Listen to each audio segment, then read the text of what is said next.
Greetings, my name is Adair Rowan, and today we want to take you through the first 100 days of the presidency of Barack Obama. First African American president of the United States. Historic, momentous, and emotional was the moment as President Obama took the oath of office. I, Barack Hussein Obama, do solemnly swear. I, Barack Hussein Obama, do solemnly swear. That I will execute the office of President to the United States faithfully.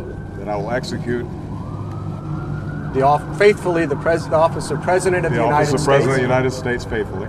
And will, to the best of my ability. And will, to the best of my ability. Preserve, protect, and defend the Constitution of the United States. Preserve, protect, and defend the Constitution of the United States. So help you God. So help me God. Congratulations, Mr. President. All the best wishes, Mr.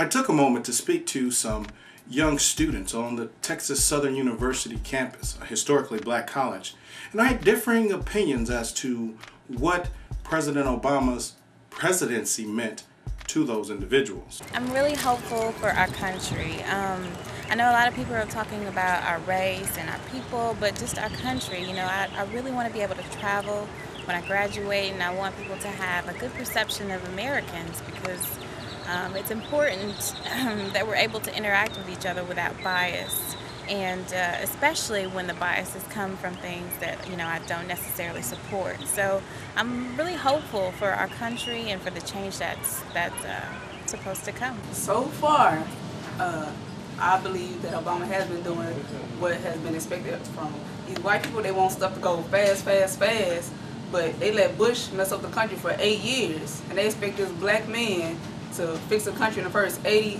85 days. Now it's 100.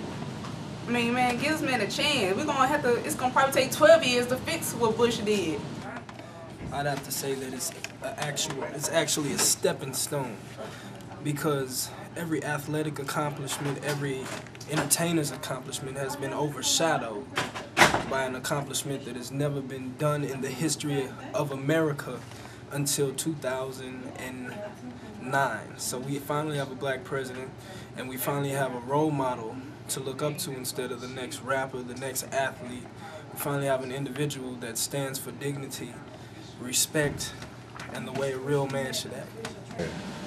Yeah, Obama in these first 100 days, really, I'm writing a letter to the president right now to tell him about this swine flu that's going on.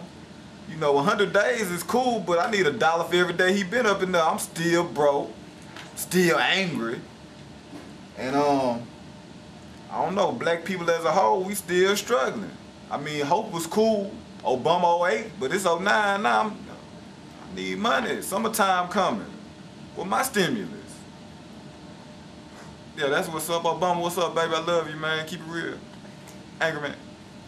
An interesting change in presidential policy is the fact that President Obama pulls no punches when telling us, the American people, exactly what's going on and how it affects us. The bad news is well known to Americans across our country as we continue to struggle through unprecedented economic turmoil. President Obama made it a point to let the American people know that he's not a magician, that he doesn't have a magic wand that he can wave over the problems and just resolve the issues overnight. Yesterday, we learned that our economy shrank by nearly 4% from October through December.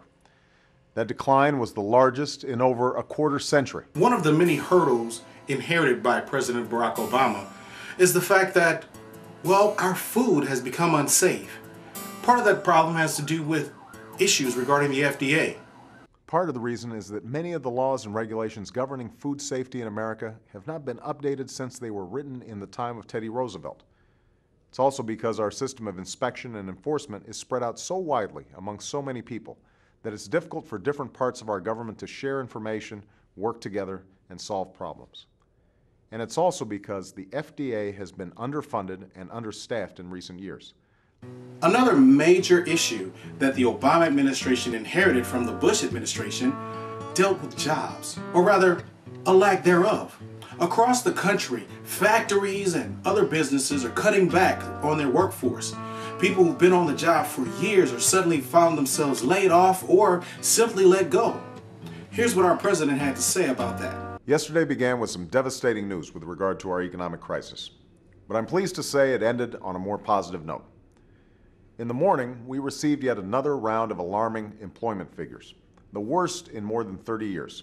Let's be clear, we can't expect relief from the tired old theories that in 8 short years doubled the national debt, threw our economy into a tailspin, and led us into this mess in the first place. During many of President Obama's campaign speeches, one thing that he talked about a lot was transparency in Washington. One of the first things that the president has done during his 100 days in office was, in fact, a forum in which he invited people from all over the country to come to the White House, as well as log on online and submit questions for a question and answer session.